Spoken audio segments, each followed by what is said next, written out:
Why the fuck? A Nazarite at a funeral. This is the title of this thought experiment.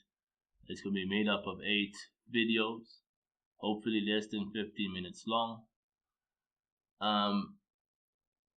Basically, mind your language. We're speaking in motherfucking Zulu because it might be one of those passionate videos, letting it out, telling the whole truth, so pay attention. We might be speaking in passion or in kindness, or I might be speaking in literal terms. Pay attention, guys, to that. If you're watching this on the YouTube channel, you can find the link to download the dictionary if you need to. But I think if you're listening with your heart, you'll understand what the fuck a nigga's saying. The purpose behind this video is basically to uncover and this thought experiment, why the fuck a Nazarite at a funeral, is to uncover the intent behind the Ubu Nazarite movement. Ama Nazarite are the Nazarites that go to funerals, and if you read the Bible, you understand what a Nazarite is. It's like, whoa, that's a bit of a contradiction. That's a bit of a paradox. Why the fuck a Nazarite at a funeral? But for me to be able to start this introduction video is really about how I got to this point and why I'm doing this. And the principle is, as you can see, swallowed by Shembe. There's a story about Jonah, and I think Jesus makes the reference at some point in the Gospel. I think somewhere in Matthew 23, somewhere there. Like, you can always Google it. The sign of Jonah. Jesus is asked for a sign, and he's like, nah, bro, the only sign I'm going to give you is the sign of Jonah. So who's Jonah? Jonah is this guy that was sent by God to go and tell the motherfuckers at Tarshish to repent. You're like, yo, niggas, stop your shit. God's going to fuck shit up in a couple of days. Fucking stop your shit. Right? But instead of doing that, he was like, nah, bro. Jehovah God's gonna lead me out on a limb, bro, and make me look like a bull. So I'm gonna do that. I'm gonna go the opposite direction to a place called Tarshish. But on his way to Tarshish, he gets the boat that he's on is about to get capsized, and he realizes that shit. Look, this is my fault. Let me just get off this boat and see what God does with me. And then he gets off the boat, jumps off the boat. People throw him off the boat. He gets swallowed by this fish. And this is the image this is the principle I'm trying to say. This fish became the instrument of ensuring that Jonah carried out the intended purpose or his intended instruction. Now, I'm going to take a step back and be like, yo, niggas. Right? I'm a man that self-actualized and realized my purpose. But because the process became so difficult, and I learned from experiences that, dude, following God or following your purpose, you end up looking like a boss. Right? But now, me meeting Ama Nazarite and meeting Shembe became a way for me to not escape my purpose and what I've been made to do, put here to do. And I'll just put it here. Shembe had this prayer, the Sabbath prayer that Ama Nazarite observed every Sabbath. And point 52 of that prayer goes like, and this is the only thing it asks from Jehovah. Al-Kumbule indlu kasenza ngakhona nodingane echithekile. Al-Buthi echithekile. This means, remember the house of the Zulu kingdom that was, and regather it and re-establish it. You know what I mean? Re-establish the Zulu kingdom, and this is what this is about. So when I first announced this, I got the message way in 2018 before I even met Ama Nazarite. I got made to look like a boss. Now all of a sudden, I'm in this process now where I got to, and I'm going to show you now, I'm going to tell you the guys the dream. What's haunting me is I had this dream when I first met Ama Nazarite.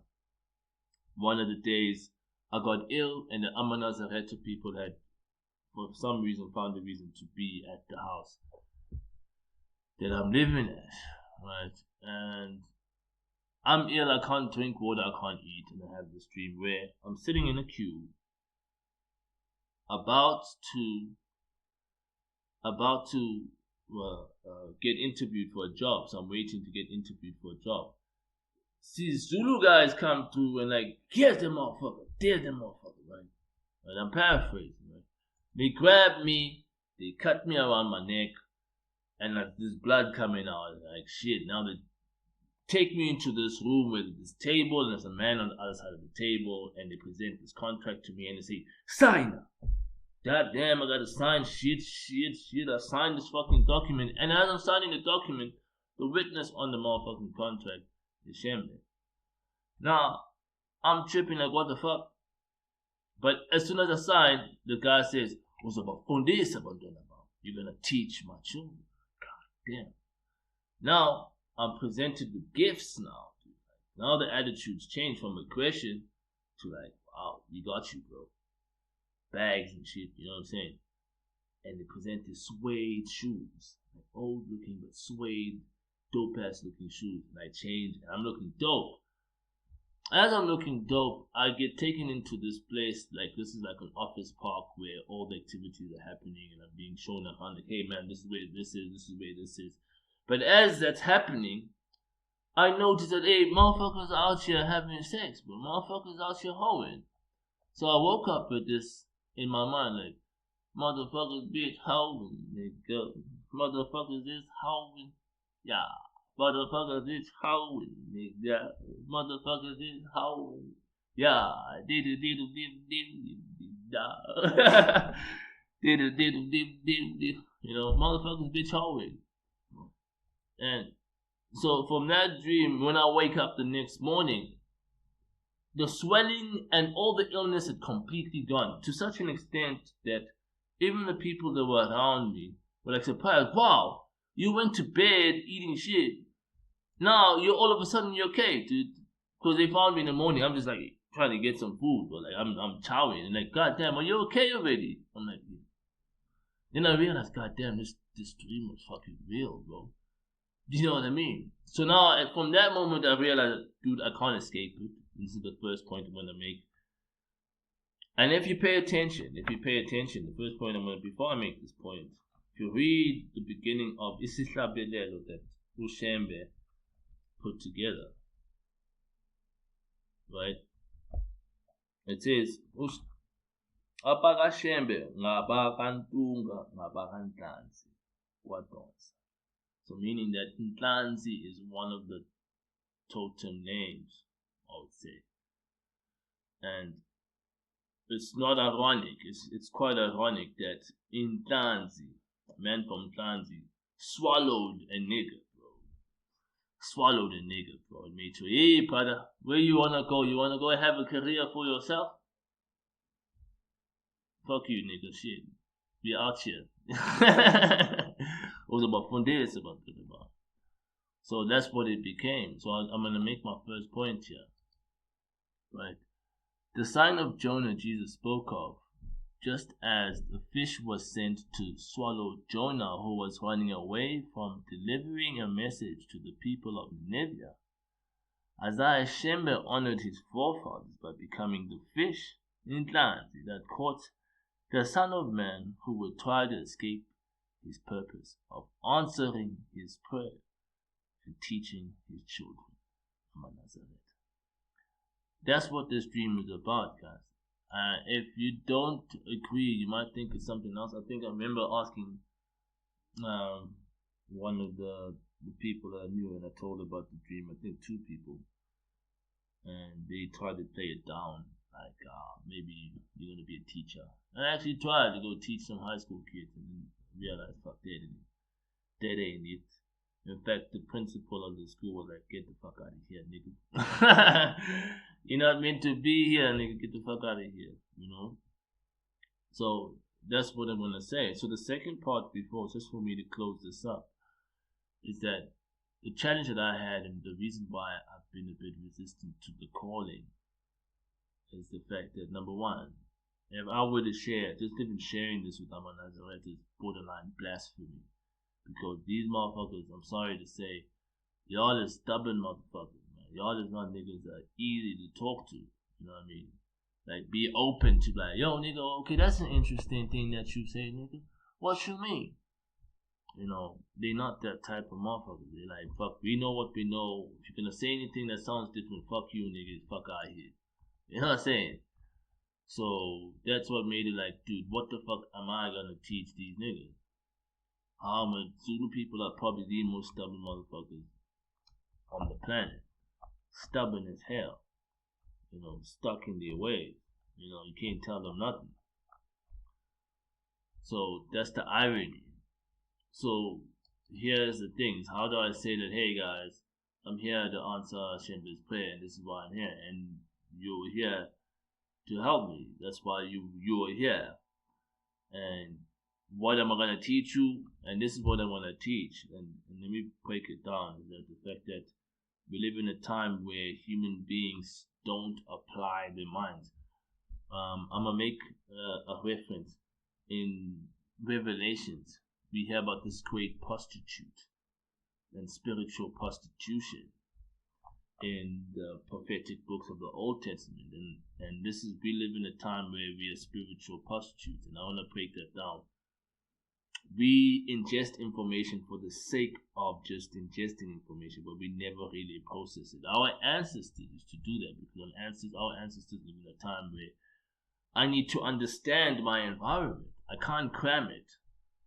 I need to understand that, oh, with these seasons and these times, this is what happens. This, when the poo that I found is this dry, this is how long the animal is, or this is how. I need to know how to track an animal by looking at the principles and the science around me. I need to be able to interpret and process. I can't cram and cut, copy, paste. So that's the disadvantage of our time. And I picked this up through my experience, and I think this is why spiritually I was prepared. Is that I went through the academic experience and I became an academic at the highest level of the university and everything. And this was the fundamental problem, is that people are spiritual prostitutes. What do I mean by spiritual prostitutes? The same way a woman would sleep with a man just for money.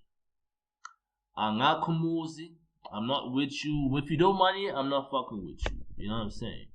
There's no money, I'm not toting your ass. I'm not fucking with you. Right. So the same way a prostitute would do that is the same way a person would only apply their minds if there's two things involved. And I want to just jump into and make a second point. Right. In the academic context, spiritual prostitution is when people don't apply their minds to uncover the fundamental truths and only apply their minds to earn marks. So basically, man, I'm gonna say it straight up. Motherfuckers like that I went to Boston with, motherfuckers didn't do the shit to learn. It's not about learning, it is about just earning the marks and getting the certificate. The fundamental lessons and the truths about it, that doesn't concern them. So this is why when we get to it, we get these professionals that are in the corporate world that know nothing, that can't apply. And I'm not talking about it from a point of experience, like knowing the job. But when they come into the job, there are no fundamental tools or principles that are picked up that they can apply or make use to make a contribution in the workplace. So that's what's up. The second point, I'm going to go to the second point. In the commercial context, spiritual prostitution is when people don't apply their minds to add value in their activities and only apply their minds to earn money. So look, man, I go to work, I do what I'm required to just get paid at the end of the day and not get fired. Bare minimum, you know.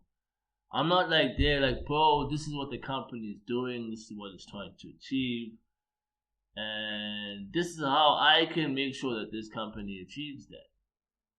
This is the opportunities I can add, but this is how I can add value to what I do, to the operation that I'm in, to the people that I'm around. People don't think like that. How? I just throw you ass just so you can give me some money. Right? That's it. You know what I mean? So we get taught this on a fundamental from the schooling system, where the kids, and you pick it up with the kids now, you ask them do they really learn, or they're just busy being taught how to earn marks? In the corporate world, do people really add value, or they just being mentored and taught how to fucking stay in a job and get promoted and earn money, play the game, play the politics? So this is what I gotta say, and I'm gonna end on that note to say, this is what I'm gonna teach. I'm a NAZIRITE to say, guys, let's not be spiritual prostitutes like the rest of the world. Pay attention to what Shembe has given us. We need to not just do it for the sake of doing it. We gotta understand. We gotta get the fundamental truths, apply the fundamental truths, understand the intent behind the movement, and make sure we respond accordingly. Otherwise, we risk becoming spiritual prostitutes, like in the academic context, like in the commercial context, right? And I can tell you now that in the religious context, the rest of the Christian denominations, the Bible-holding world, they could be compared to spiritual prostitutes as well, because we only fuck with Jesus because he's supposedly supposed to make us financially good. So that's some bullshit. You know what I mean? It's not about, hey, look, what is he saying? How can I apply that? What does he need me to do? How can I respond? And this is what is quite fundamental, is that the difference between me and as a Nazirite, or as a Nazirite, and the conventional Nazirite, is the fact that I intend to respond to Shembe's prayer. And I'm meant to.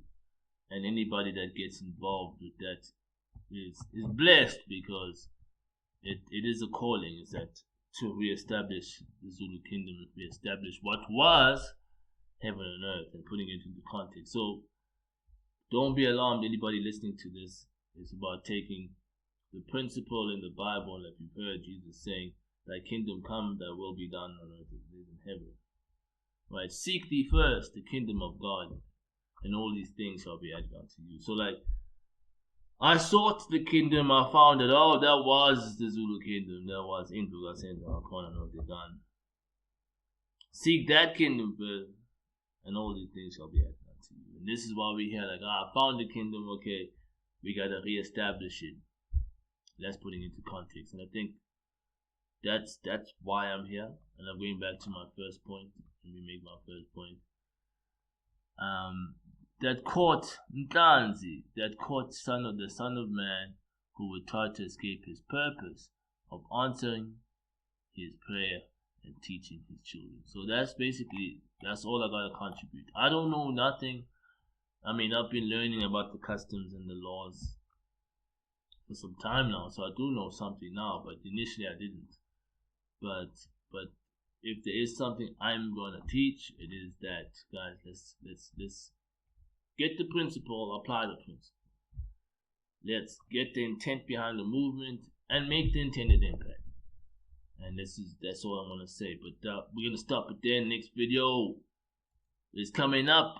Okay, right, Panda.